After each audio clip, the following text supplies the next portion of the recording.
Há exatamente 4 semanas depois de se formar no ensino médio e com um futuro brilhante pela frente, a adolescente de Nova Jersey, Tiffany Valente, foi morta por um trem em alta velocidade em seu caminho para Atlantic City.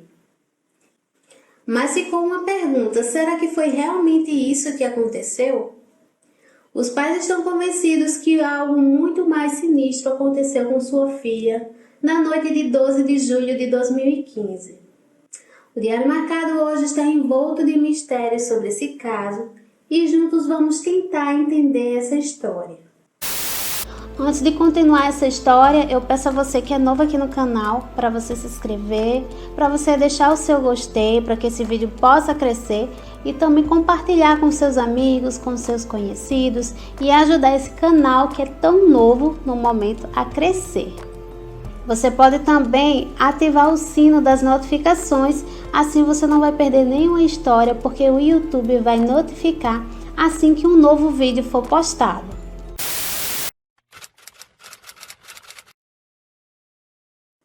Tiffany Valente, na época com 18 anos de idade, é lembrada pela família como uma garota muito alegre e cheia de vida. Como toda adolescente, tinha muitos sonhos e objetivos em mente. Tiffany e sua família moravam em um bairro residencial na comunidade de Myland, uma comunidade tranquila de pouco menos de 6.000 pessoas, cerca de 20 milhas a oeste de Atlantic City, em Nova Jersey. Seus pais se chamavam Diane, uma assistente administrativa do distrito escolar público local, e Stephen Valente, um funcionário da manutenção do estado de Nova Jersey. Ainda tinha 2 irmãs mais velhas, por parte da mãe, chamada Jessica e Crystal, mas era a única filha de Stephen e Diane.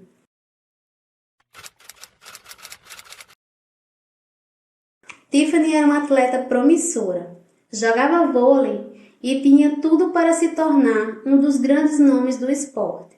Ela tinha acabado de se formar no ensino médio e estava de malas prontas para a universidade, onde ela tinha conseguido uma bolsa de vôlei para frequentar o Moss College de Nova York no outono. Tiffany passou a manhã na casa da família em Maysland, saindo brevemente para comprar uma limonada em uma loja local. Naquela tarde de 12 de julho de 2015, Tiffany e seus pais atravessaram a rua para uma festa na casa do irmão de Stephen. O motivo da comemoração é que a prima de Tiffany tinha acabado de se formar no Holly Springs High School, na cidade vizinha, e eles estavam comemorando com um grande grupo de amigos e familiares que iam e vinham durante o dia e a noite. Sua família disse que na festa Tiffany falou com entusiasmo sobre ir para a faculdade e estava traçando um plano com sua irmã de pegar um gatinho, uma surpresa para o aniversário da sua mãe, que seria na semana seguinte. Pouco depois das 21 horas, ainda na festa, uma amiga próxima de Tiffany ligou para Stephen e Diane, dizendo que precisavam falar com eles. Então o casal saiu da festa e voltou para casa para encontrá-la. O assunto era um pouco desagradável. A amiga relatou que Tiffany havia usado seu cartão de crédito sem a sua permissão e comprou cerca de $300 de roupas e alimentos. Os pais ligaram imediatamente para Tiffany e ela apareceu 1 ou 2 minutos depois. Diane e Stephen relataram que Tiffany negou tudo. Negou de ter utilizado o cartão da menina e, pelo visto, tudo ficou por isso mesmo. A conversa terminou menos de 10 minutos depois de iniciada, às 21h24, e a amiga de Tiffany partiu com sua mãe. De acordo com a linha do tempo fornecida pelo advogado da família Valente, Paul D'Amato, primeiro Diane começou a revistar o carro de Tiffany com a filha, quando percebeu que a adolescente colocou o cartão de crédito no bolso de trás da roupa. Diane imediatamente entrou em casa para buscar a Stephen, mas quando eles voltaram, 1 minuto depois, Tiffany já havia sumido. Naquela noite bem escura de 12 de julho de 2015, muitas coisas passaram pela cabeça dos pais. De acordo com Steve e Diane, Tiffany sofria de nictofobia, um medo debilitante do escuro. A princípio, eles pensaram que Tiffany poderia estar pregando alguma peça neles, escondendo-se na floresta atrás da casa. Eventualmente ficou bem claro que não era esse caso. E um grande grupo de familiares e amigos se dividiram em equipes de buscas. Diane e Stephen vasculharam a área a pé e de carro. Pouco depois, as duas irmãs mais velhas de Tiffany, Jessica e Crystal, assim como seu tio, começaram a vasculhar a floresta ao redor em quadriciclos. E nesse meio tempo, os pais já haviam mandado inúmeras mensagens para a filha no celular. Por volta das 23 horas, Stephen avistou o celular de Tiffany perto do final da entrada da garagem, em uma área bem mais escura. Isso era muito incomum, ele pensou, já que Tiffany não ia a lugar nenhum sem aquele celular. Então, sem qualquer sinal de Tiffany, a família cancelou todas as buscas por volta da meia-noite e chamou a polícia. Um tio de Tiffany, chamado Michael, viu uma movimentação de carros de polícia perto dos trilhos do trem da milha 45. Ele perguntou a um dos oficiais se eles tinham visto uma menina bem alta, com a descrição física de Tiffany. E ouviu uma frase que transformou a noite inteira em um grande pesadelo. Abre aspas, houve um atropelamento pelo trem e a vítima tem essas características. Fecha aspas. A polícia deixou que o tio Michael Valente se aproximasse para fazer uma possível identificação do corpo. Ele conta que conseguiu identificar Tiffany e foi a pior cena que ele viu na sua vida. De todas as coisas ruins que aconteceram, ele ficou feliz por ter sido ele a encontrá-la, já que seu irmão Stephen não conseguiria ver aquela cena. Agora Michael tinha de dar a triste notícia aos pais de Tiffany, que a pessoa atropelada nos trilhos do trem era a filha deles. Uma notícia avassaladora.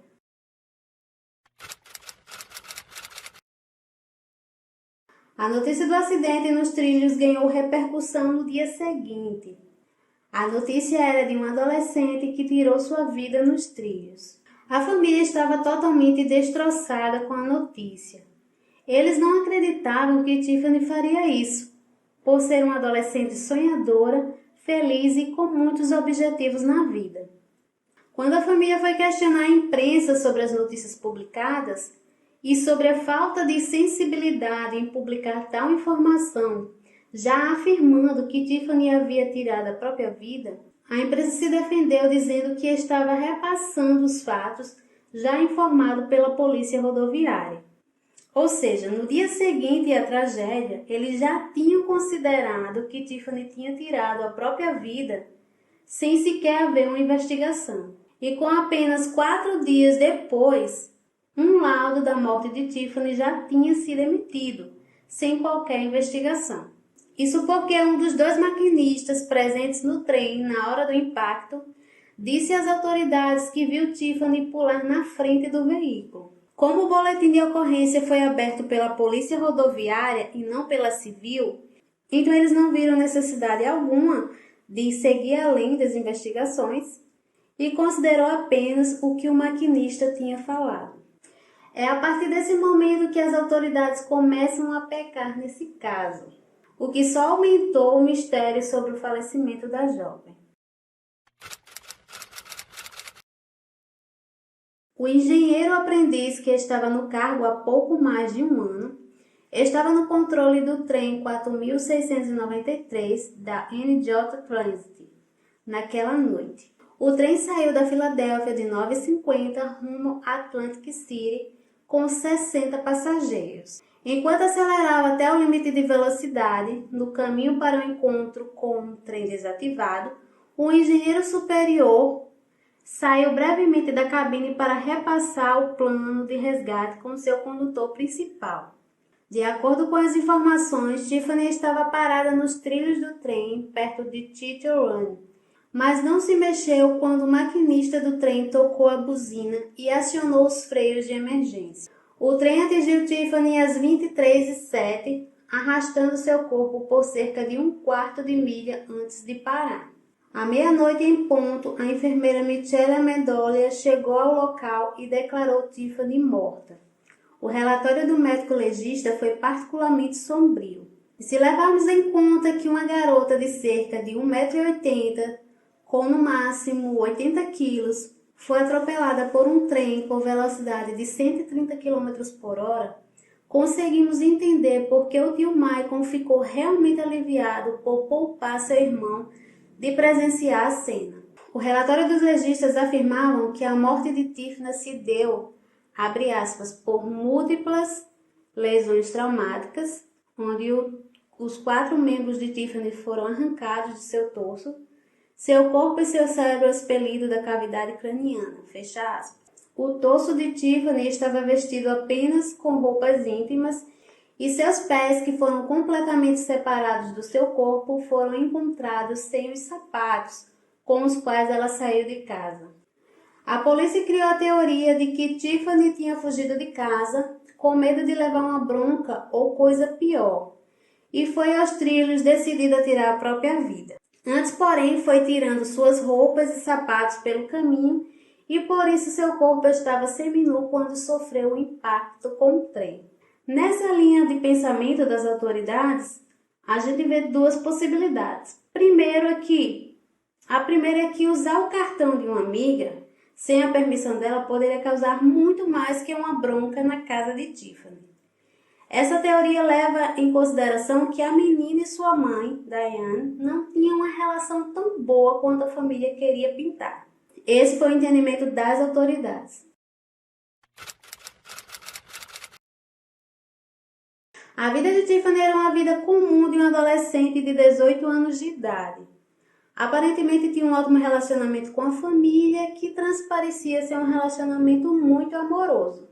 Diane e Tiffany tiveram alguns problemas ao longo do ano anterior à sua morte, mas ela considerava isso como coisas normais de adolescente e nada que fosse além dos problemas típicos que adolescentes têm com as mães. No entanto, as duas brigavam cada vez com mais frequência e as autoridades de proteção à criança, em 2014, fizeram 3 visitas separadas à casa dos Valentes. Isso foi depois que um dos professores de Tiffany notou hematomas em seu braço. Diane admitiu ter causado esse hematoma ao socar Tiffany após uma discussão. Um assistente social recomendou que a dupla procurasse aconselhamento, o que Diane e Tiffany concordou na época em fazer. A avaliação oficial do terapeuta é que elas desfrutavam de um relacionamento estável. Na época, Tiffany disse ao terapeuta que não estava deprimida nem com tendências suicidas, afirma o resumo. No mês seguinte, esse caso foi encerrado. Outra notícia importante foi que no início de 2015, cerca de 6 meses antes de sua morte, Tiffany se assumiu gay. Ela começou a namorar uma jovem na Filadélfia e após um rompimento amigável, ela iniciou um novo relacionamento com uma garota que conheceu online. A princípio, Diane falou para Tiffany que ela estava apenas passando por uma fase. No entanto, ela disse que ela e Steven estavam aceitando de boa a sexualidade de Tiffany. Já um colega de classe de Tiffany disse que ela estava agindo de maneira diferente alguns meses antes de morrer, que se sentia distante de seus pais e que estava solitária. Outro disse que Tiffany mandou uma mensagem de texto para um amigo na noite de sua morte com uma mensagem enigmática, com a seguinte frase: apenas responda se sim ou não. Devo fazer isso? Embora Tiffany fosse popular e querida, ela fez cara de corajosa, disse um terceiro, mas ainda sentia que nunca poderia se encaixar e se sentia triste com a vida em geral. No entanto, todos esses colegas que prestaram depoimento insistiram que, embora Tiffany pudesse ser impulsiva e tivesse um temperamento explosivo, ela nunca havia falado sobre tirar a própria vida.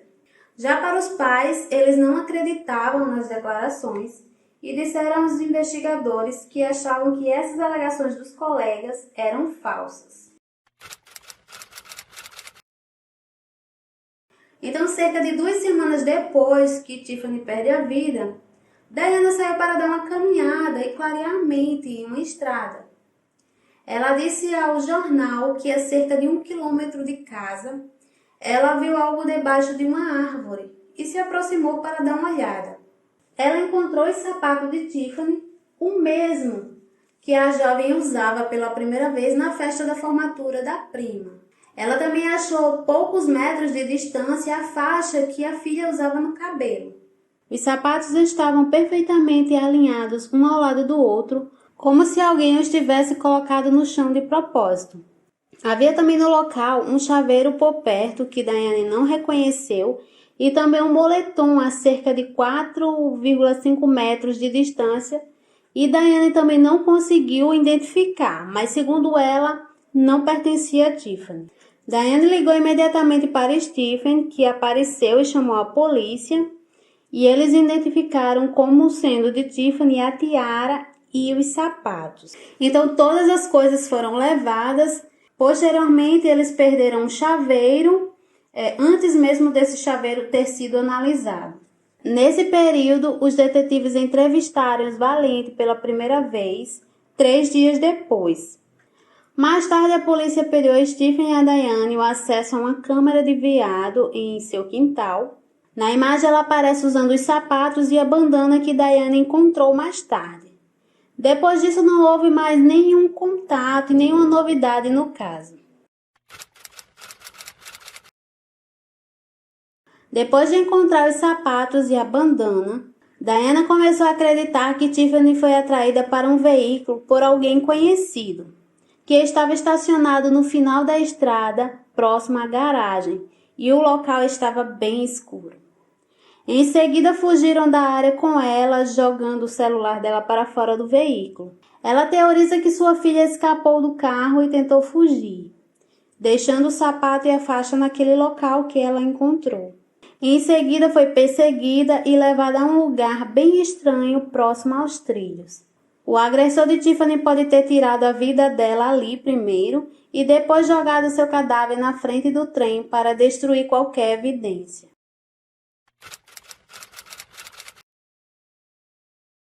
A família, agora inconformada, procura por ajuda e entra em contato com um advogado chamado Paul Damaro para tentar provar que Tiffany não havia tirado a própria vida. Para Damaro e sua equipe, não era um caso fácil. Ele aceitou o caso, mas achando que nos registros do Departamento de Polícia da NJ Transit confirmaria que foi realmente um suicídio, mas não foi o que ele encontrou. A partir daí, Damaro solicitou várias análises e investigações de tudo o que se tinha feito no caso. Nos registros haviam muitas inconsistências, começando pelas declarações dos 2 engenheiros que estavam a bordo do trem, um engenheiro e um estudante de engenharia. Em uma ação civil de 2019 contra a NJ Transit, que Damaro abriu em nome da família Valente, ele apontou que o estudante de engenharia foi questionado 3 vezes por investigadores, fornecendo uma versão diferente dos eventos a cada vez que foi perguntado. Em uma delas, o estudante disse que Tiffany saiu da floresta, correu para os trilhos e foi atingida. Em outra versão, ele disse que não viu Tiffany até que o trem estivesse bem em cima dela. Em uma terceira versão, conduzida sob juramento 6 dias depois, ele afirmou que avistou Tiffany pela primeira vez a cerca de 800 metros de distância, agachada ao lado dos trilhos. Ela então se levantou e mergulhou na frente do trem. Nos autos do tribunal, Damaro apontou para a declaração que o engenheiro inicialmente deu aos investigadores, dizendo-lhes que instruiu o estudante de engenheiro a tocar a buzina e tocar a campainha enquanto colocava o trem na aplicação do freio de emergência.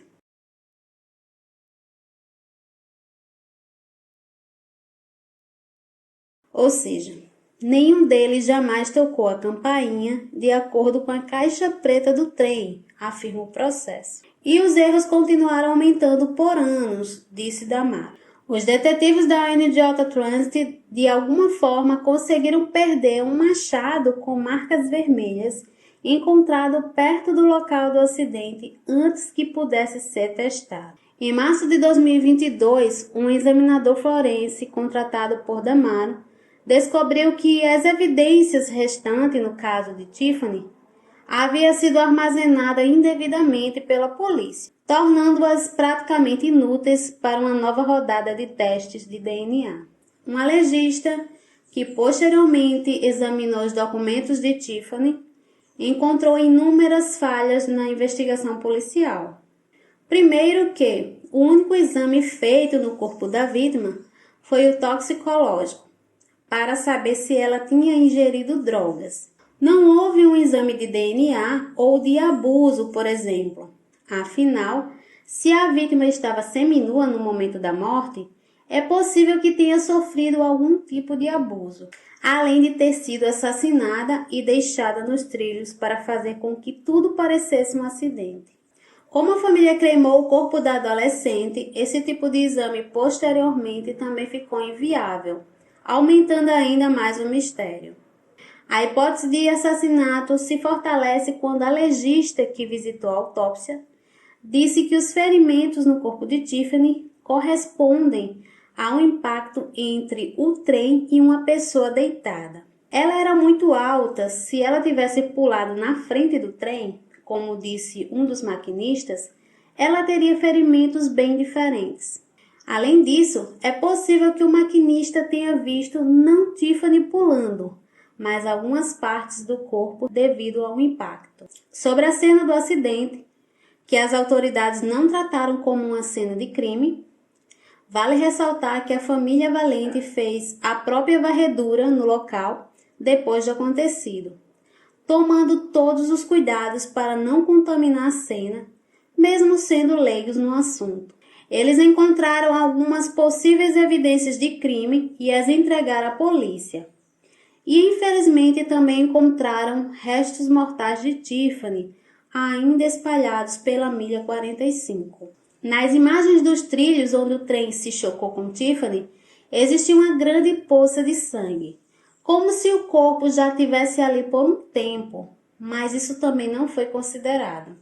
Em 2016, Louise Roseman, uma ex-investigadora sênior, também lança dúvidas sobre a narrativa oficial.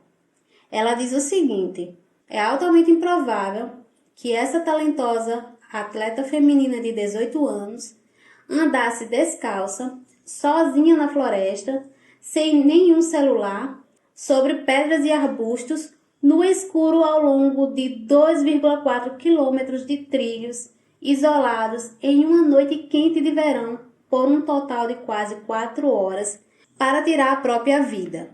Outro detalhe é que os pés de Tiffany não havia nenhuma marca ou machucado, que seria normal caso ela tivesse andado estando descalço ao longo do caminho e principalmente nas pedras cortantes do trilho. Johnson diz que acha muito improvável que Tiffany tenha caminhado 6 quilômetros para acabar com sua vida, quando havia maneiras mais próximas e fáceis de fazer isso. Mas que a NJ Transit estava muito feliz em chamar isso de suicídio, porque então eles estariam fora do caminho. Uma morte nas pistas devido à negligência pode desencadear maior fiscalização, multas pesadas e até possíveis acusações criminais. Para o Dr. Johnson, esse viés preconcebido afetou negativamente a maneira como a cena foi processada por todos os membros da equipe, tanto a polícia quanto a equipe de médicos legistas.